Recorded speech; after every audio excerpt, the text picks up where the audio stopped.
tayong magiging sarakli.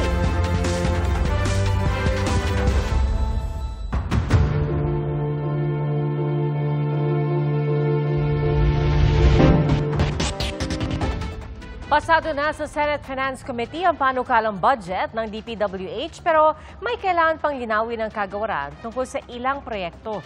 Naungkat din sa pagdinig ang mga proyektong nagpapalala umano sa baha. Saksi, si Ma'am Gonzales. Mahigit 700 proyektong gustong papondohan ulit ng Department of Public Works and Highways o DPWH sa 2026 kahit napondohan na ngayong 2025 ang napansin sa budget ng kagawaran. Paliwanag dito ni DPWH Secretary Vince Dizon, nagmukha lang umuulit ang mga ito dahil generic ang pangalan ng mga proyekto. Halos 800 na raw ang na-validate ng DPWH at natuklasang itinutuloy pa. Pinababa po namin ang mga proyektong to based on geo tag locations and pina-validate po natin kung ito bang mga proyektong to ay completed na ba. Kukuhanan po ng litrato, no, ng dated at tagged photos para makita po na unang-una sa sarili nating mata, makikita natin na hindi pa tapos yung proyekto, no, at merong continuation. Kaya pinalitan na raw nila ang pangalan ng mga proyekto para lagyan ng technical description. Nakalagay na rin kung continuation ito o completion ng isang proyekto. Lampas 11 billion pesos ang halaga ng na-validate na ng DPWH pero may halos 3 bilyong piso pang hindi na-check dahil kinulang na raw sa oras ang DPWH. Meron ba kayong nakitang talagang doble, nag-repeat siya based on your analysis? Mr. Chairman, let me find out now. Yung talagang doble. Dito po sa 798, wala pong nakita. Lahat yun po ay na-validate given the submissions. Dun sa remaining 148, hindi po natin alam. So, that's why, Mr. Chairman, ako po, no, I will put it on the record. If the committee will not grant us any more time, please feel free po to just remove that. Binigyan ni Senate Finance Committee Chairman Senador Win Gatchalian ng hanggang Biyernes ang DPWH para subukan pang i-validate ang ibang proyekto. Inaprubahan na ng komite ang proposed budget ng DPWH para sa 2026 at isusumite na sa plenaryo kapag naibigay na ng kagawaran ang mga hinihinging dokumento ng Senado.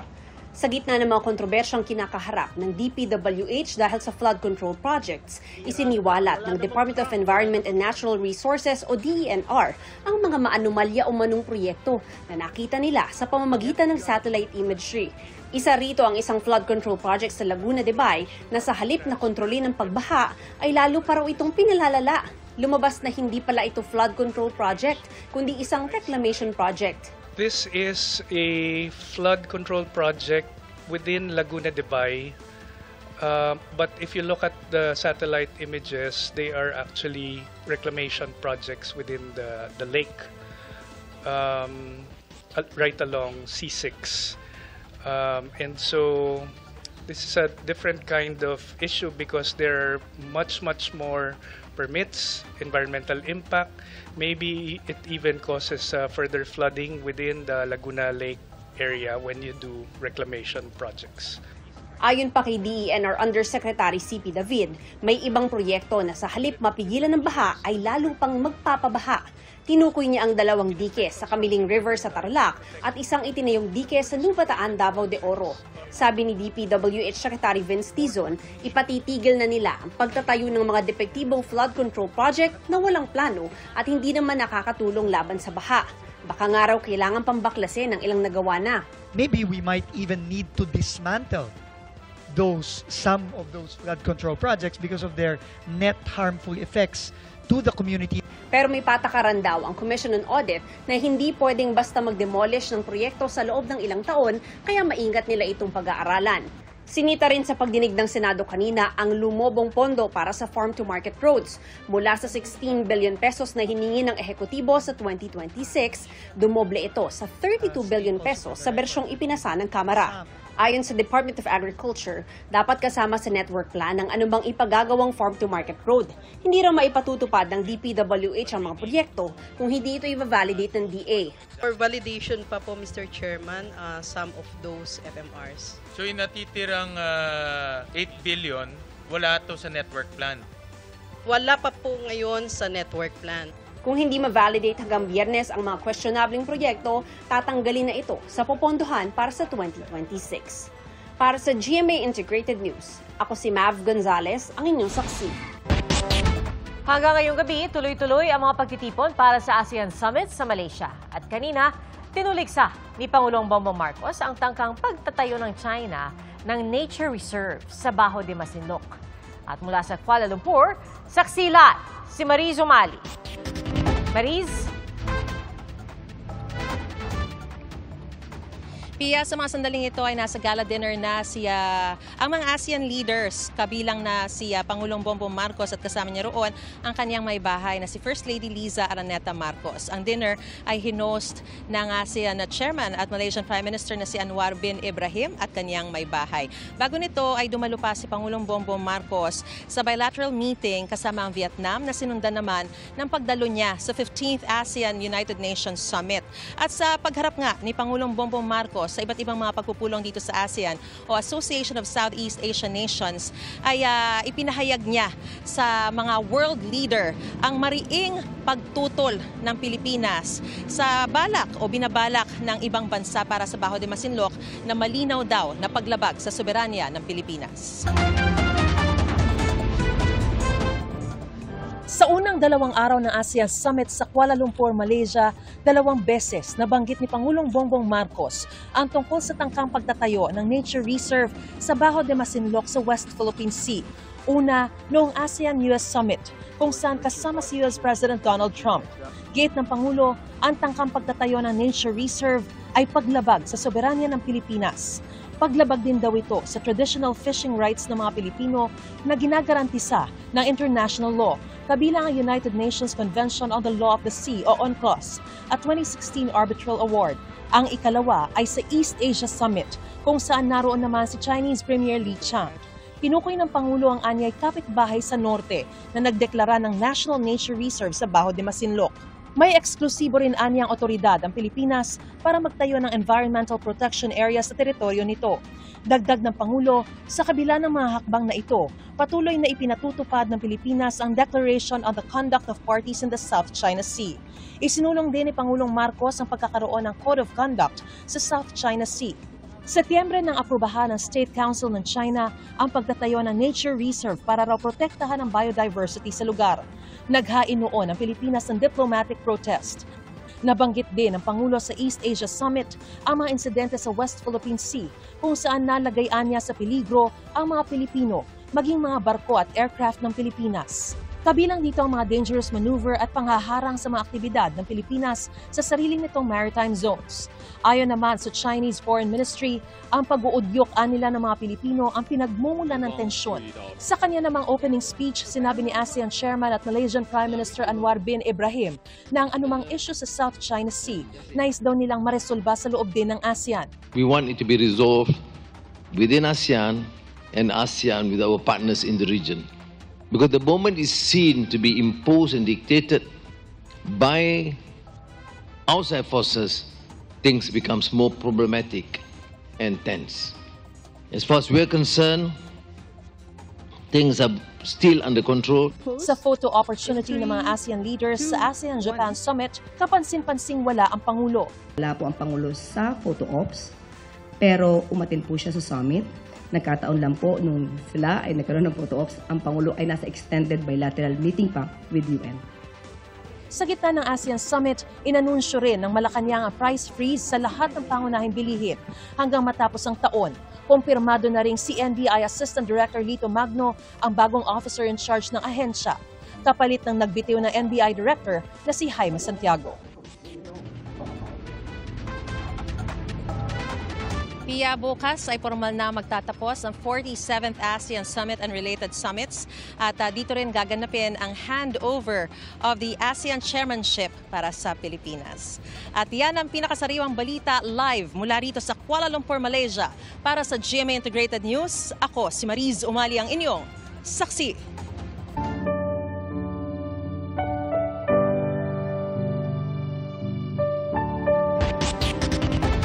Nakatutok ang buong pwersa ng GMA Integrated News sa paghati ng balita ngayong undas. ₱2 taas presyo sa diesel ang sasalubong sa mga motorista bukas kung kailan marami pa namang bumabiyahe para sa undas. At biyaheng probinsya na rin ang maraming pasahero sa mga bus terminal at pantalan. Saksi si Darlene Cay. Uuwi sana sa Sorsogon sa Huwebes si Roger pero wala na siyang mabiling ticket kaya magcha-chance passenger na lang siya. Nagpa-reserve ako ngayon wala So, full na Wala nang isang linggo bago mag-undas, fully booked na ang mga biyaheng pasursogon sa Parañaque Integrated Terminal Exchange o PTEX. Ganoon din ang mga biyahe ng ilang bus pa Legazpi at Pio Duran sa Albay, pati ang Pairiga Camarines Sur. Karamihan sa mahigit 2 milyong pasahero na daragsa rito, inaasahang babiyahe sa Huwebes at Biyernes. Pero dahil simula na ng isang linggong wellness break ng mga paaralan, i-spread out yung mga pasahero natin, hindi magkakaroon ng congestion at hindi magkakaroon ng pagsisikip. Madaragdagan din daw ang mga biyahe sa mga susunod na araw. Nakakuha tayo ng commitment sa kanila na magbibigay ng mga additional buses. And also, nakakuha rin tayo ng commitment sa DOTR at LTFRB na mag-i-issue sila ng mga special permits. Ang Land Transportation Office o LTO nag-ikot sa mga bus terminals sa Cubao. Sinilip nila kung may fire extinguisher at early warning device ang mga bus. Sinuri rin ang mga gulong. Dumudulas pagka mga walang thread, dinadaan nila sa kapal. Wala sa kapal yan nasa thread. Ang mga nakitaan ng paglabag, sinita. Kagaya nung sa ilaw, yung taillights, reverse lights, although mga basic pero napaka-importante lalo na pagka bumabiyahe ng gabi. Gumamit din sila ng breathalyzer para malaman kung nakainom ang ilang bus driver. Inaasahan din ang pagdagsa ng mga pasahero sa mga pantalan. Ayon sa pamunuan ng Northport Passenger Terminal, inaasahang sa Huwebes at Biyernes padaragsa ang mga pasahero na aabot sa 3,000.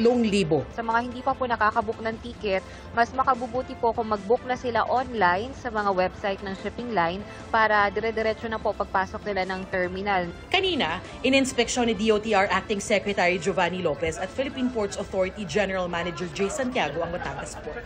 Napag-alaman nilang hindi pa lahat ng shipping lines ay may online ticketing at booking. Mas mahirap minsan ang pagmo-monitor kapag hindi online, yung kung sumusobra ang ating pasahero. Yung sinasabi natin overloading.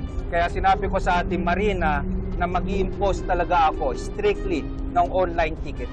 Pinagsabihan din ng isang ticketing booth dahil sa nakapaskil ditong exact fare only. Inaasahan ng PPA na aabot sa 2.2 million ang daragsang pasahero sa mga pantalan mula ngayong araw hanggang November 5. Pagtitiyak ng PPA, naka-full deployment ang lahat ng kanilang personnel. Nakikipag-ugnayan din sila sa Philippine Coast Guard at PNP Maritime Group para sa seguridad ng mga pasahero. Bukas naman 24 oras ang help desk sa lahat ng pantalan. Sa gitna ng Undas Exodus, tataas ang toll sa Manila-Cavite Expressway o Cavitex simula bukas. Depende sa uri ng sasakyan, 4 hanggang 13 piso ang taas presyo sa R1 portion o iyong mula Seaside hanggang Zapote. Ipatutupad naman ang dagdag toll sa 2 tranches sa Cavite R1 Extension Segment 4 na mula Zapote hanggang Kawit. Para sa first tranche ngayong taon, 15 piso hanggang 45 piso ang toll hike. Sa susunod na taon naman, ipatutupad ang second tranche. May taas presyo rin ang mga produktong petrolyo bukas. 2 piso ang taas presyo sa kada litro ng diesel habang piso at 20 sentimo naman sa gasolina. Tataas din ng piso at 70 sentimo kada litro ang presyo ng kerosene. Para sa GMA Integrated News, ako si Darlene Cay, ang inyong saksi.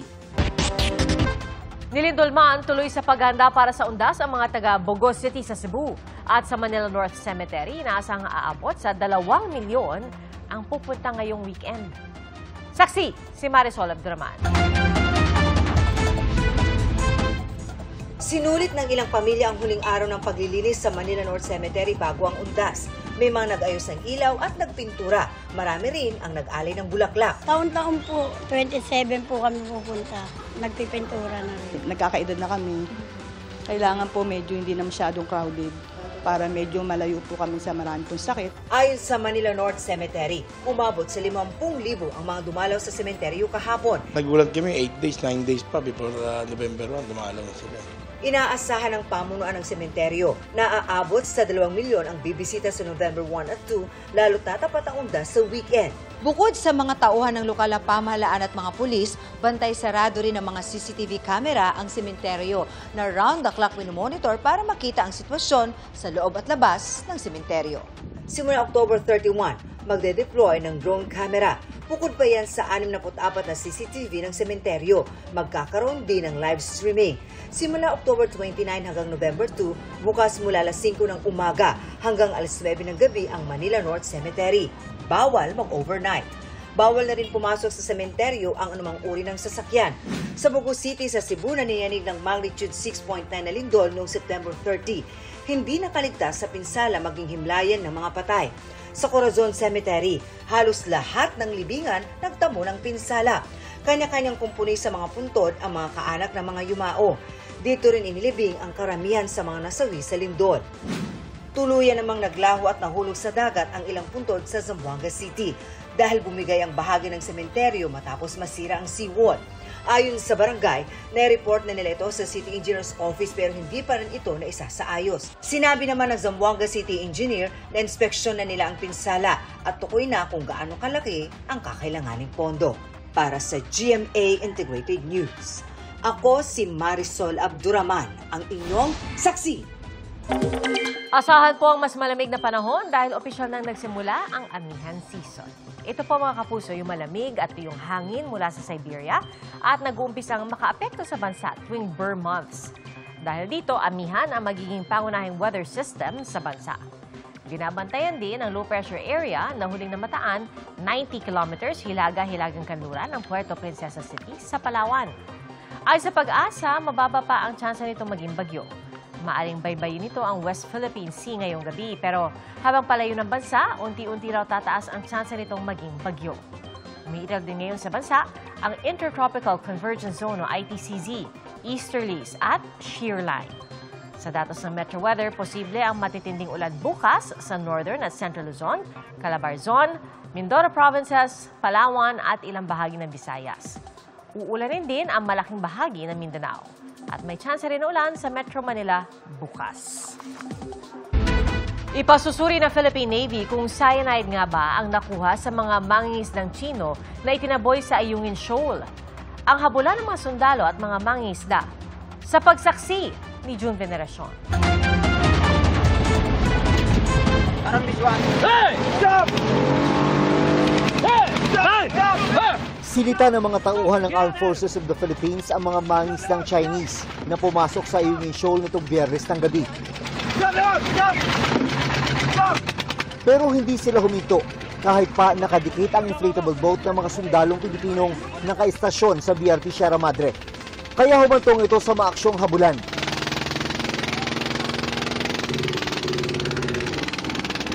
Gamit ang itsurang tubo o stick, pilit na sinusungkit ng mga sundalo ang makina ng fishing boat para mapahinto.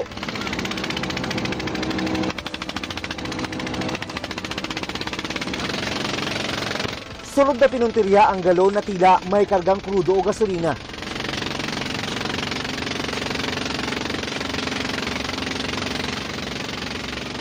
Isa pang inflatable boat ng mga sundalo ang dumating, kaya napagitnaan ng bangka.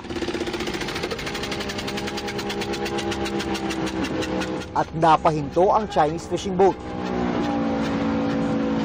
No illegal fishing here! No illegal entry!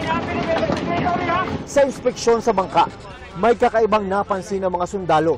Check niyo yung mga cyanide dyan, cyanide. Yan, yung mga bote. Bote, cyanide. Nakuha sa mga Chinese ang 4 na bote na hinihinalang cyanide na ginagamit sa iligal na pangingisda. Cyanide. Sa paano saan? Nalgarito saan, cyanide. Yan sila, in-spot pa palabas natin, no? Hinatak ang fishing boat palabas ng Ayungin Shoal na nasa loob ng exclusive economic zone ng Pilipinas.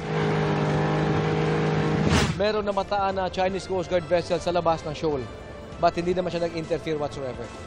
Mayaman daw sa mga di karaniwang isda ang mga bahura sa West Philippine Sea, gaya ng Ayungin Shoal, kaya nagiging target ng illegal fishing. Ipapasuri ang nakumpiska sa mga Chinese para makumpirma kung cyanide. It's only now in recent history that may nakitang liquid to be suspected to be cyanide.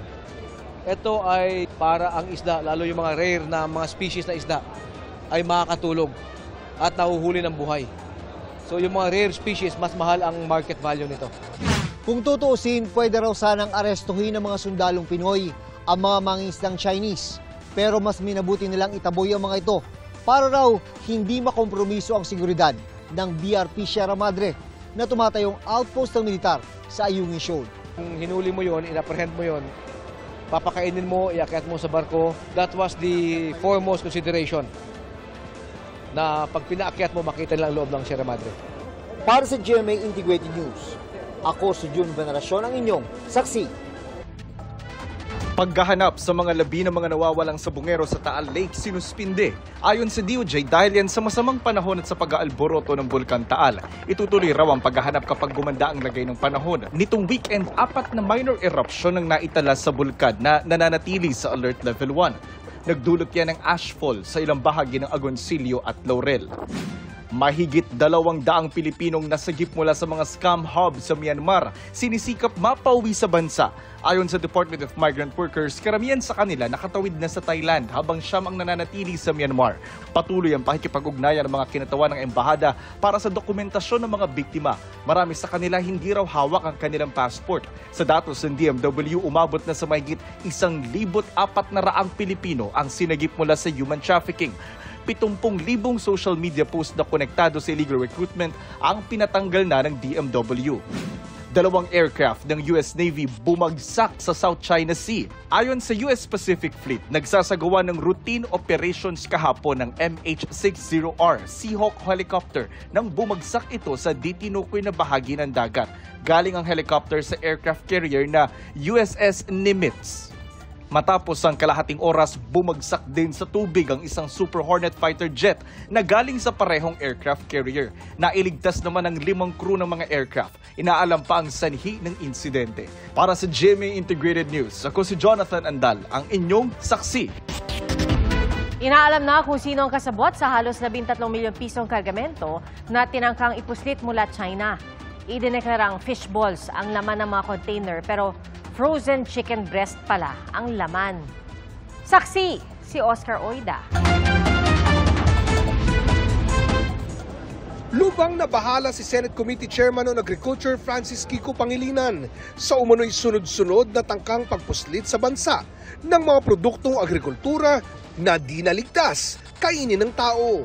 Ang pinakahuli sa mga naharang ng Bureau of Customs ay ang 2 40-foot container na galing China at idineklara umanong naglalaman ng 5,300 cartons ng fish balls.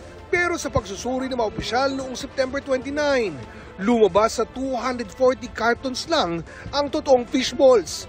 At ang natitira ay mga sakong puno ng frozen chicken breasts na aabot sa halagang 12.96 million pesos. Hindi natin alam kung ito ay ligtas. Kung meron, kaya ipapatest natin sa Bureau of Animal Industry. Ligtas sa ano? Kasi kung unfit ito for human consumption, bakit pinapasok dito? Saan gagamitin ito? Siyempre pagkain yan. Nilalason ba tayo ang mamimili? Are we being poisoned deliberately by syndicates from China? Bukod sa nawawalang buwis, malaki umano ang epekto ng mga smuggled products na ito kung makakalusot sa bansa. Nakokompromiso ang ating kalusugan, nakokompromiso ang ating livestock. Ito ba merong bird flu? Dahil since 2019, banned ang pagpasok ng chicken products, chicken parts galing China dahil sa bird flu.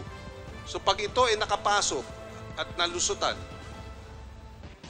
pwedeng maapektuhan ang ating poultry industry. Agad naman naglabas ng warrants of seizure at detention ang MICP District Collector laban sa mga nasabat na container alinsunod sa Customs Modernization and Tariff Act. Identified na ho namin yung may-ari at ngayon po ay nagko-conduct na ang aming intelligence group ng investigasyon para ma-identify sino pa yung mga kasabwat dito at kung may iba pang kadugtong na shipment etong mga to. Para sa GMA Integrated News, Oscar Oida ang inyong saksi.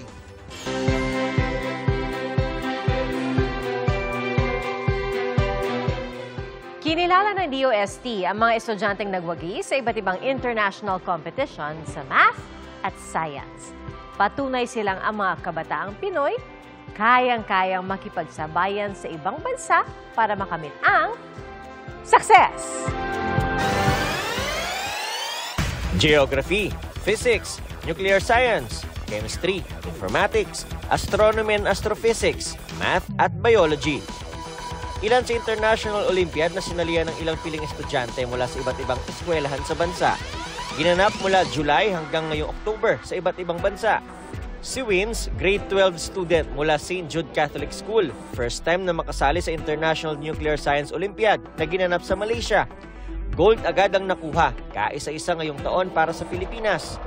Isang buwan daw naghanda si Wins at kanyang teammates para sa kompetisyon. Yung competition po mismo, split po siya sa theoretical at experimental. Medyo unexpected din for me, so I didn't really think na I would get a gold. Si Jerome mula sa Jubilee Christian Academy, silver medal ang nakuha para sa Mathematical Olympiad sa Queensland, Australia at bronze sa Informatics Olympiad na ginanap sa Bolivia. 3 years in a row na siyang nananalo sa parehong Olympiad. I am the first Filipino who won 3 silver medals at this International Mathematical Olympiad. I hope that I could go for a gold medal naman next year.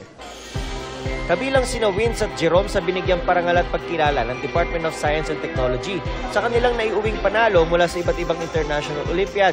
Hindi lamang ito one time, it went through a selection process nationwide until they reached to a point that they were selected to be our Philippine representatives. Para rin diyang Olympics ng athletics and sports. This time, it's in STEM. Patunay raw ito na kayang makipagsabayan ng Pinoy sa larangan ng STEM o Science, Technology, Engineering, and Mathematics. At bilang pagkilala sa kanila, lahat ng mga nanalo o nagka-medal sa mga International Olympiad ay otomatikong scholar na ng DOST pagdating sa kolehiyo. Outright scholars din sila ng DOST, which means when they get to college, they enjoy scholarships ng DOST. Of course, as long as they get the STEM careers and they enroll in accredited schools of the DOST SEI. But automatic, meaning to say they don't have to pass the exams kasi exams to. Ito na yon, di ba? Sobra ng dami na pinagdaanan nilang exams. Malaking bagay raw ito para sa mga Olympiad medalist. Sina Wins at Jerome kinoconsider daw ang alok ng DOST pero sa ngayon ay iniisip muna kung saan magkukulehiyo. Para sa GMA Integrated News, Nico Wahe, ang inyong saksi.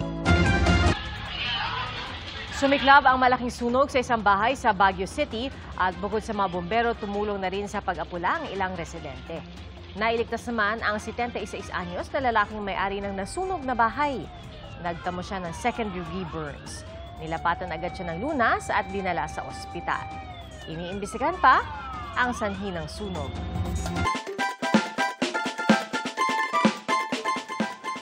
Sandamakmak na alimango ang tampok sa Crab and Mangrove Festival sa Bugey, Cagayan. Iba't ibang putahe ang niluto para sa selebrasyon. Mula sa garlic buttered crab, sweet and sour crab, hanggang sa level up international cuisine gaya ng Korean crab bibimbap, Macau black pepper crab, at iba pa. Hindi rin nawala ang ipinagmamalaki nilang makbutson o lechon na may alimango sa loob. 1,000 kilong mangrove crab ang inihanda ng lokal na pamahalaan para sa kapistahan.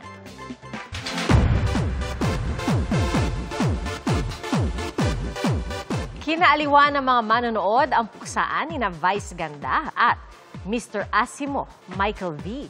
sa Bubble Gang. Naging mainit naman ang labanan ng Korean Oppas at Filipino celebrities sa isang exhibition basketball match. Narito ang showbiz saksi ni Aubrey Carampel. All out sa basketball moves. At all out din ang crowd sa paghiyaw. Friendly match ang exhibition game sa pagitan ng celebrities mula sa Pilipinas at South Korea. Pero mainit ang laban. Si Korean pop star and actor Choi Min-ho ang tumayong team captain ng Rising Eagles team ng South Korea. Nasa team South Korea rin sina Johnny ng NCT 127 at Jong Jin-won ng 2AM. Si Sandara Park ang team manager. Palaban din ang lineup ng Team Quiz Showtime. Nariyan si pambansang Ginoo David Licauco, si E.A. Guzman na suportado ng misis na si Shaira Diaz. Ang dalawang ex-housemates na sina Dustin Yu at River Joseph. At ilang It's Showtime hosts kabilang si Vong Navarro as team captain. Intense man at naging pisikal ang laban. Ipinakita ng dalawang team ang kanilang sportsmanship. First of all, it was a pleasure, syempre, playing with that level, yung mga Koreano. Sobrang memorable na ito and once in a lifetime to, MOA Arena. It's always been my dream to play here. Bonus pa na nakalaro namin yung mga Korea Superstar. Ako unang humawa, kaya akin ito. Ganun ba? Pues bago ka dumating dito, hinawakan ko na yan. Puksa ang malala ang guesting ni Unkaboggable star Vice Ganda sa Bubblegum. Kasama niya sa skit si Michael V o si Mr. Asimo. Hindi naman porket nahawakan mo na yun na! Ano ka, politiko? Nahawakan mo lang yung pera, inakin nyo na! Nasa eksena rin ang batang bubble na si Charisse Solomon. Teka, sandali po! Bakit? Nag-aaway po ba kayo? Ang netizens hindi lang natawa, kundi humanga rin sa pagkawiti ng dalawang komedyante. Huwag ka nang magbatikas. Dahil kung hindi ka lalaban ng patas, hindi uunlad ang Pilipinas. Wow, ang lakas. Ako ay nautas. Ang gugong ay butas. Baha na sa labas. Masyado kang judgmental! Hindi ka naman judge! Mental ka lang! Hiyang-hiya na kami sa'yo, ano? Dito yung camera. Sorry. Hiyang-hiya naman kami sa'yo, ano? Hindi lang sa acting may ibubuga si Sangre Dea Angel Guardian, kundi pati sa pagganda.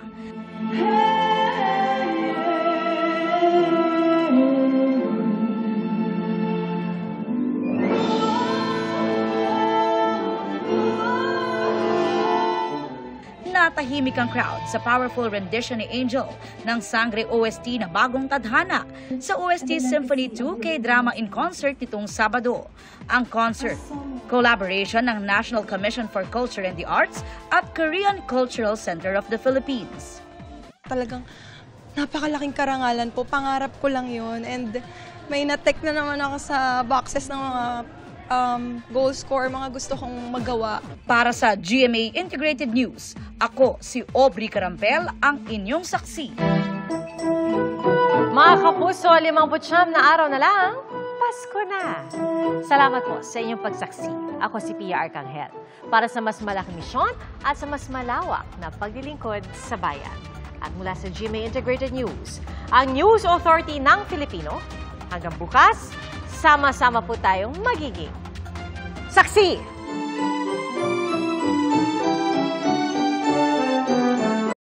Mga kapuso, maging una sa saksi. Mag-subscribe sa GMA Integrated News sa YouTube para sa iba't ibang balita.